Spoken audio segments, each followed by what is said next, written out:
आइए नाजरीन सुनते हैं अखलाकियात के सिलेबस को मुतारफ़ कराने की तकरीब से वज़ीर आला सुहेल खान आफरीदी का ख़ुसूसी ख़िताब, फिर उस पर बात करेंगे। अखलाकियात के इस सिलेबस पर काम किया है, सबको मुबारकबाद पेश करता हूँ। हमारे लिए अल्लाह ताला के आखिरी नबी हज़रत मोहम्मद सल्लल्लाहु अलैहि वसल्लम की ज़िंदगी गुजारने का बेहतरीन नमूना है, और उसमें जो है हज़रत मोहम्मद सल्लल्लाहु अलैहि वसल्लम की सुन्नत मुबारक में ही दुनिया और आखिरत की कामयाबी है। अखलाकियात का सिलेबस या सब्जेक्ट इसलिए मुतारफ़ करना ज़रूरी था ताकि एक तो बचपन से ही हमारे बच्चों को ये पता लगे पख्तून रिवायात है क्या है, हमारे इलाकाई रिवायात क्या है, उनको बचपन से ही पता चले। क्योंकि आजकल इंटरनेट का ज़माना है, हर बच्चे के हाथ में मोबाइल हैं, और मैं नहीं चाहता कि जो हमारे कल्चर, ट्रेडिशंस, नॉर्म्स, वैल्यूज़ है वो हमारे आने वाली नस्ल ये भूल जाए। तो इससे ये होगा कि तमाम जितनी भी हमारे फ्यूचर जनरेशन है उनको कम से कम ये पता लगेगा कि हमारे अखलाकियात में क्या क्या चीज़ें ज़रूरी हैं। क्योंकि जिस तरह हमें पिछले ख़ासकर खैबर पख्तूनख्वा को पिछले 20 साल 25 साल से रखा गया है, तो यहाँ पर इंतहाई टेंस हालात हैं।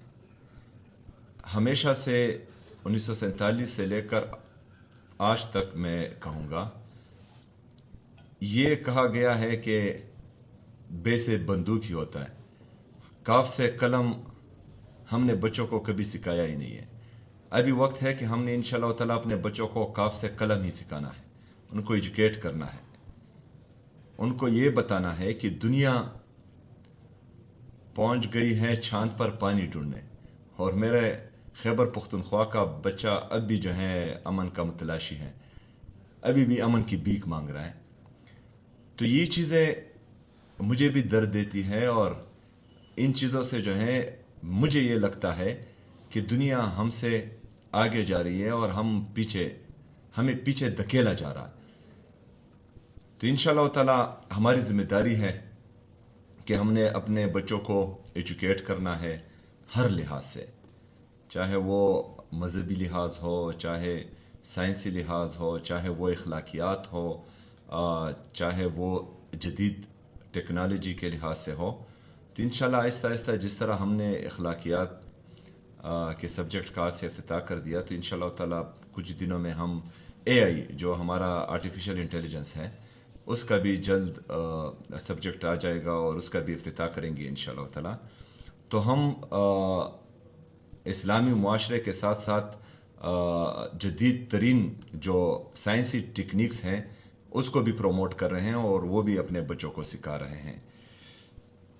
हमारा बदकिस्मती से जो 25 साल में एक नस्ल पैदा भी होती है और जवान भी होती है, तो उस नस्ल ने यहाँ पर सिर्फ बारूद देखे हैं, सिर्फ गोलियां देखी है, सिर्फ खुदकश देखे हैं, और बहुत ही सख्त हालात खैबर पख्तूनख्वा की आवाम पर गुजरे हैं वो देखे हैं।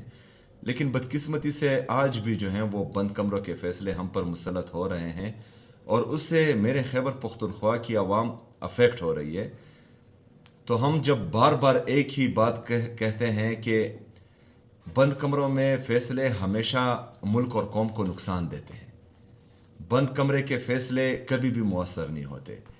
जब कलेक्टिव एफर्ट से, कलेक्टिव विजडम से तमाम स्टेक होल्डर्स को एतमाद में लेकर एक जामे पॉलिसी बनाई जाती है, तो वो मुअस्सर भी होती है, और उससे जो है वो नतीजा खेज भी होती है। लेकिन एक बंदे के जहन या कुछ लोगों के जहन में कुछ आइडियाज़ आते हैं, और वो फैसले होते हैं, और वो फिर इम्प्लीमेंट होते हैं, तो वो नतीजा खेज नहीं होते। आज आप पाकिस्तान को देख रहे हैं, पाकिस्तान किस तरफ जा रहा है। हमारा GDP ग्रोथ गिर रहा है, हमारा जो इंडस्ट्रियलिस्ट हैं वो अपनी फैक्ट्रियाँ बंद करके बाहर जा रहा है, हमारे नौजवान मुल्क छोड़ कर जाने पर मजबूर हो रहे हैं। अगर आज हुकूमत पाकिस्तान या रियासत पाकिस्तान ऐलान करे कि पाकिस्तान को छोड़कर कौन जाना चाह रहा है, تو میرے خیال میں آدھے سے زیادہ نوجوان جو ہیں وہ ایمبیسیز کے باہر کھڑے ہوں گے، وہ پاکستان کو چھوڑنا چاہ رہے ہیں۔ یہاں پر مسئلہ انہی پالیسیز کا ہے، کیونکہ عوام کا کوئی سوچ ہی نہیں رہا، پاکستان کا کوئی سوچ ہی نہیں رہا، صرف اور صرف لوگ جو ہیں اقتدار کو بچانے یا اقتدار کو طول دینے میں لگے ہوئے ہیں۔ تو اس سے پھر نقصان یہ ہوتا ہے کہ آپ کی اکانومی تباہ ہوتی ہے، آپ کے جو آپ کی امپلائمنٹ ہے وہ خراب ہوتی ہے، انمپلائمنٹ جو ہے دن بدن بڑھتی جا رہی ہے، انفلیشن بڑھتا جائے گا، اور اس کا تمام اثر جو ہے وہ قوم پر بھی آئے گا اور ملک کی اکانومی پر بھی آئے گا۔ تو بہرحال ہم نے انشاءاللہ تعالی اپنے لوگوں کے ساتھ کھڑا ہونا ہے، ان کو ایجوکیٹ کرنا ہے۔ اس میں جو ایک چیز مسنگ ہے وہ جس طرح ہمارے شاعر علامہ اقبال رحمۃ اللہ علیہ نے فرمایا تھا کہ خودی کو کر بلند اتنا کہ ہر تقدیر سے پہلے خدا بندے سے خود پوچھے بتا تیری رضا کیا ہے۔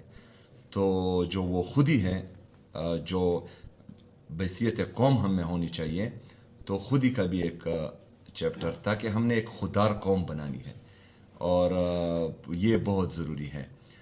ہم نے جو ہے مغرب سے امپریس نہیں ہونا، ہم نے ہمیشہ کسی ترقی یافتہ ملک کو دیکھ کر اپنی پالیسیز یا یہاں پر ریجیم چینج آپریشنز نہیں کرنے۔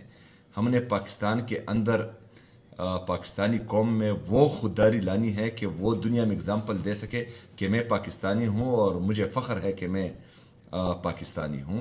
تو وہ خودداری کا چیپٹر بھی اس میں انکلوڈ کر دیں، اور باقی بہترین ہے۔ میں آپ سب کو ایک دفعہ پھر خراج تحسین پیش کرتا ہوں اور شاباش دیتا ہوں۔ ویل ڈن، شکریہ۔